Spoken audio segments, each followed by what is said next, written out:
Shalom Lecholam, bonjour à tous. Dans cette vidéo, je vais vous parler de la conjugaison du verbe avoir au présent. Alors je précise que j'avais fait auparavant une vidéo sur le verbe avoir au présent, mais là j'ai décidé de l'améliorer cette vidéo et donc de faire un nouveau cours. Alors, premièrement, ce qu'il faut retenir, c'est que le verbe avoir en hébreu n'existe pas en tant que tel. On va utiliser une construction particulière qui va être la suivante. Yesh, qui signifie en hébreu il y a, plus la préposition les déclinée en fonction de la personne. Donc, ce qui va donner quoi au niveau de la conjugaison au présent? Alors, pour dire j'ai en hébreu, on va utiliser, donc on a dit yesh, plus donc la préposition les déclinée en fonction de la personne. Donc ici, pour la première personne du singulier, ça sera li. Donc, ce qui va se traduire en français par j'ai. Et on dira donc en hébreu yesh li. Voilà, donc ça, c'est important à savoir. Alors maintenant, pour la deuxième personne du singulier. Donc là, on va distinguer le masculin du féminin. Donc là, pareil, on va utiliser yesh. Mais pour le masculin, au niveau de la déclinaison de les, ça sera lecha. Donc tu as, pour le masculin en hébreu, ça sera yesh lecha. Et pour le féminin, yesh lach.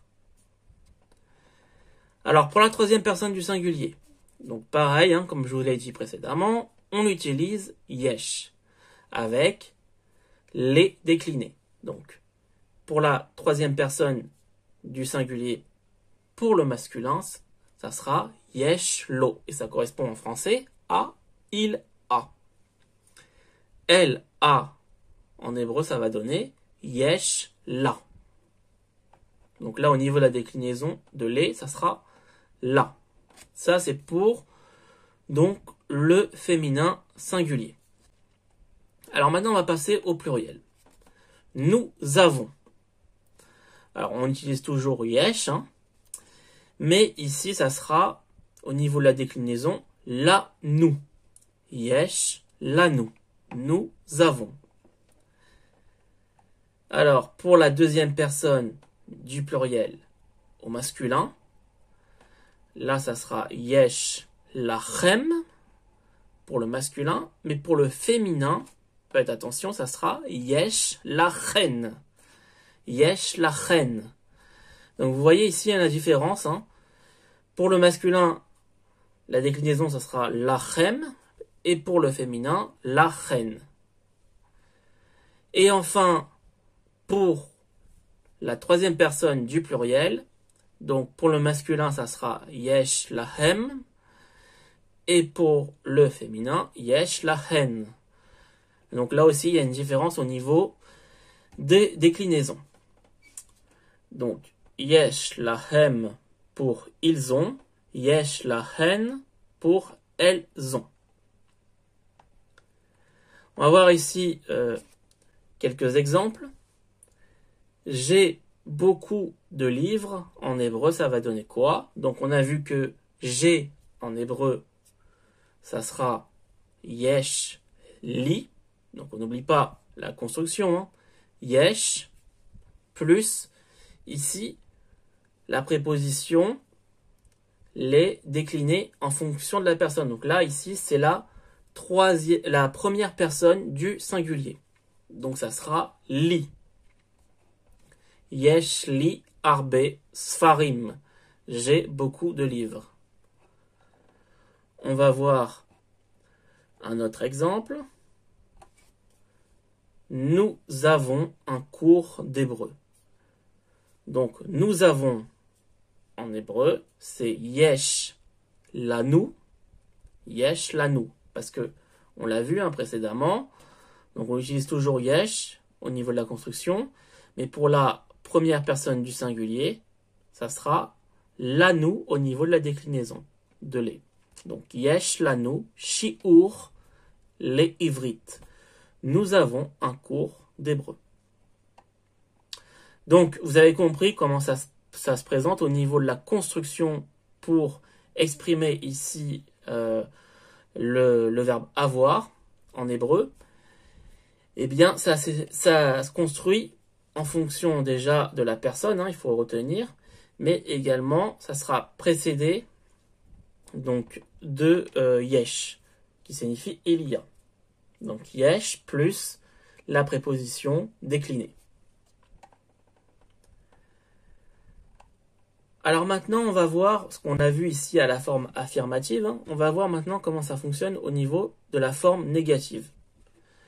Alors au niveau de la construction, c'est un peu similaire, hein, sauf qu'on n'utilisera pas yesh, mais on utilisera en. En qui signifie il n'y a pas. Donc on utilisera en plus toujours la préposition les déclinée selon la personne. Donc pour traduire je n'ai pas, donc on va utiliser en et comme d'habitude la préposition déclinée ici en fonction de la personne. Donc là la première personne du singulier ça sera li. En li. Tu n'as pas en lecha.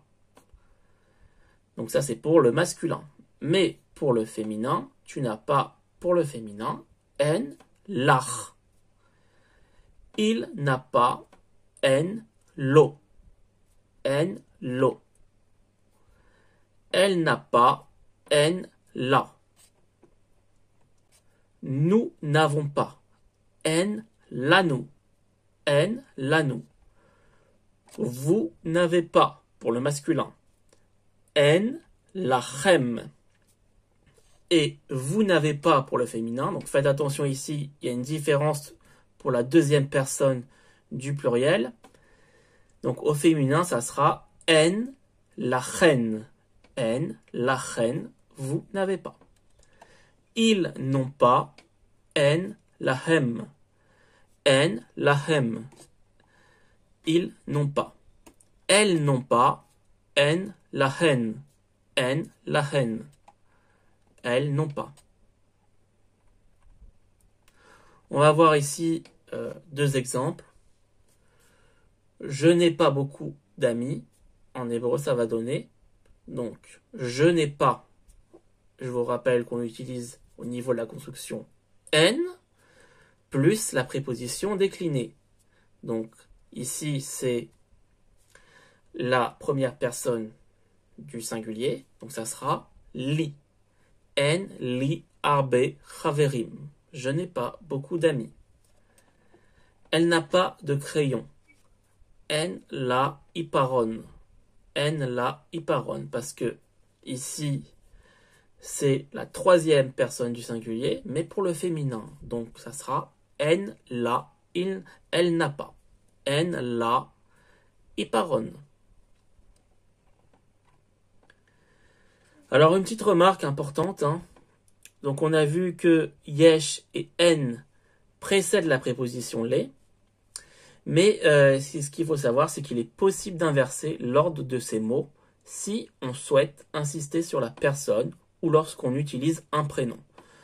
Donc, par exemple, si je veux traduire en hébreu « David a un livre », on peut dire « Yesh le David sefer » ou bien « Le David yesh sefer ». Deux possibilités. Tov, donc voilà, c'était ici une vidéo de révision sur le verbe avoir. Donc, rappel, hein, il n'y a pas de verbe avoir en tant que tel en hébreu, mais il y a une construction spécifique. Donc, la construction spécifique, on l'a vu, à la forme affirmative et à la forme négative. Donc ça, c'est les bases à connaître en hébreu, si vous débutez en tout cas dans l'apprentissage de l'hébreu. Et donc n'hésitez pas à me dire ce que vous pensez de cette vidéo, voilà, si vous avez des questions également, et je vous répondrai avec plaisir. Tov, je vous dis Lehitraot Bekarov et à bientôt pour une prochaine vidéo. Bye.